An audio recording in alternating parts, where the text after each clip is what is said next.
Oi gente, tudo bem com vocês? Estamos começando mais um vídeo aqui no canal. Se você é novo aqui no canal, vai logo se inscrever, ativa o sininho das notificações e fiquem por dentro de todas as novidades daqui, tá certo?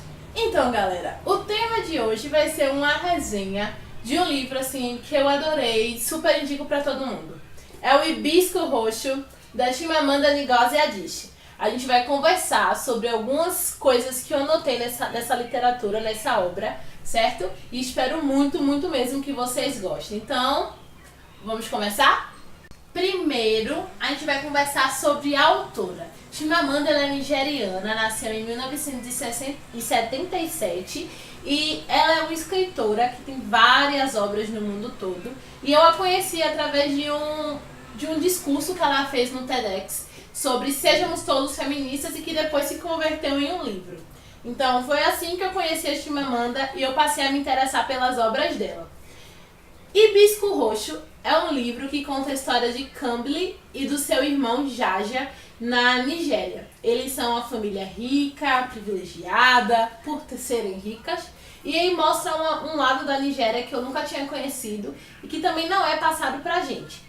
É uma história que vem muito da questão da ancestralidade, vem uma questão cultural muito forte e que todas as etapas que eu trouxe para abordar aqui no canal passa por essa história. Eu não consigo nem fazer um resumo porque é uma história muito rica e vale a pena o investimento e a leitura nessa obra. Bom, o primeiro ponto que eu queria falar com vocês foi o choque de cultura. Como assim, Vi, choque de cultura?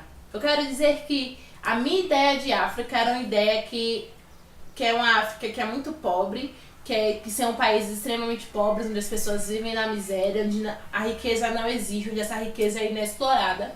E aí chega a Chimamanda mostrando que os países africanos são ricos e que existem famílias negras africanas ricas. Um exemplo é a família de Kambili, né, que é uma história que se passa na Nigéria, e é uma família muito rica, de ter grandes casas, de poder dar dinheiro, doar dinheiro de uma forma assim, em quantidades muito elevadas. Então é uma família que é rica, onde o pai é dono de um jornal, onde o pai é dono de indústrias de alimentos. E assim, você fica naquele choque porque te vendem uma ideia, quando na verdade a África, o continente africano é muito mais do que só pobreza, do que só miséria, do que só fome. Existem pessoas ricas lá. E esse foi o meu primeiro choque em relação à obra. O segundo ponto que eu vou falar com vocês é a parte da alimentação. Eu percebi que a alimentação para eles é muito rica em raízes, muito rica em farinha, muito rica em óleo. E a carne, ela entra aí como um status social. Se eu tenho dinheiro, eu vou ter carne. Se eu não tenho dinheiro, eu não vou ter carne. E a partir disso, eu também percebi que a alimentação para eles é algo muito sagrado. É um momento que eles reúnem a família, independente de ser pagão, independente de ser católico, mas é um momento de reunião para compartilhar aquele alimento. No contexto da história, a gente fala de uma Nigéria que foi colonizada pelos ingleses, eu falo pelos ingleses. E nesse processo de ser colonizado pelos ingleses, entra aí a aculturação, porque a religião nigeriana era uma religião que tinha vários deuses, vários mitos, essas coisas todas. E a religião cristã católica chega para dizer que aquela religião é uma religião do demônio. E entra aí a questão da aculturação. A Nigéria sofre uma forte influência inglesa, forte influência da religião católica.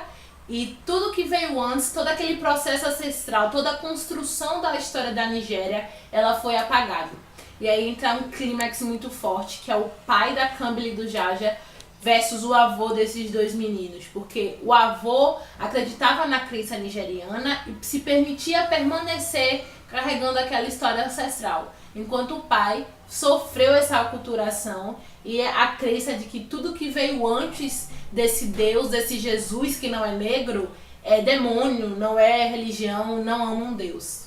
Tratando nesse mesmo sistema de respeito, de aculturação, a gente vê também o dilema entre respeito e submissão. Eu tava reparando assim nas duas famílias que tem, que é a do pai da Kambili e a mãe da Amaka, que é a tia Ifeoma, que vai ser uma mulher muito importante na história, e que a Kambili sente pelo seu pai não um respeito por ele ser meu pai, mas além desse respeito ela sente a submissão, que ela deve ser submissa àquele que é mais velho que ela, aquele que detém o conhecimento.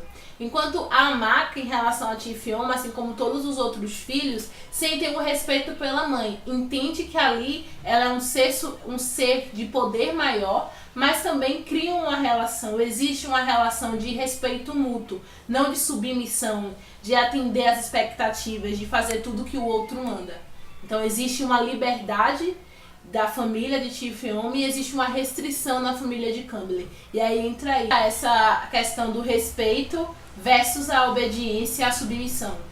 Voltando a falar disso, a gente vai entrar também na questão do empoderamento. Com o decorrer da história, a gente se depara com a Tifioma.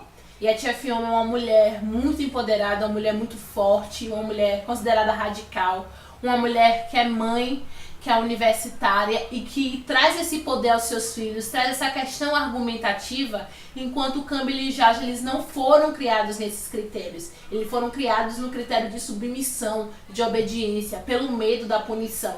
E aí entra o empoderamento da Tifioma, que aos poucos vai influenciando tanto Cambly quanto Jaja, só que em cada um de uma maneira diferente. Porque a Cambly, nesse contexto, ela é uma mulher. E existe uma pressão dentro da mulher católica. E o Jaja é um homem negro, é um homem que existe uma pressão em relação à religião católica.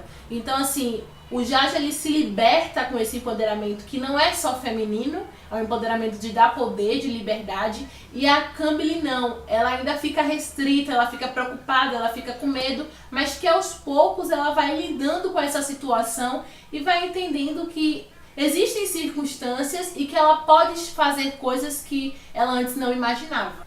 E agora eu vou falar sobre o Hibisco Roxo, gente. O nome, né, o título dessa obra. Vou trazer a ideia da Lívia Natália, que ela é uma poeta, né, de Salvador, baiana, e ela fez uma resenha muito boa lá no feed do Instagram dela, falando sobre esse hibisco roxo, e eu concordei, porque eu não tinha percebido isso. A questão desse hibisco roxo, ele entra como uma forma de trazer e reviver essa ancestralidade que foi restringida a eles. Eles não puderam permitir viver essa ancestralidade. E aí Jaja, né, como esse indivíduo, ele traz essa questão ancestral muito forte. Ele traz isso na reviravolta do personagem dele. E Cambly, mesmo que essa ancestralidade venha, que essa liberdade venha, ainda se restringe muito a alguns dogmas e algumas ideias e algumas preocupações. O hibisco roxo que brota, vem vermelho, depois ele se arroxeia, ele marca essa transição, ele marca essa volta da ancestralidade nigeriana para a família em questão que a gente está falando. Então, gente, chegamos ao fim do nosso vídeo. Peço muito que, se vocês gostaram, curtam esse vídeo, compartilhem para mais pessoas verem e também comentem, deixa aqui nos comentários se você já leu esse livro, comenta o que você achou e comentem também o que vocês querem ver aqui no canal a partir dos próximos vídeos. Eu tenho algumas ideias, estou começando a me aliviar em relação às questões da faculdade. E é isso, gente. Um beijo e até o próximo. Tchau!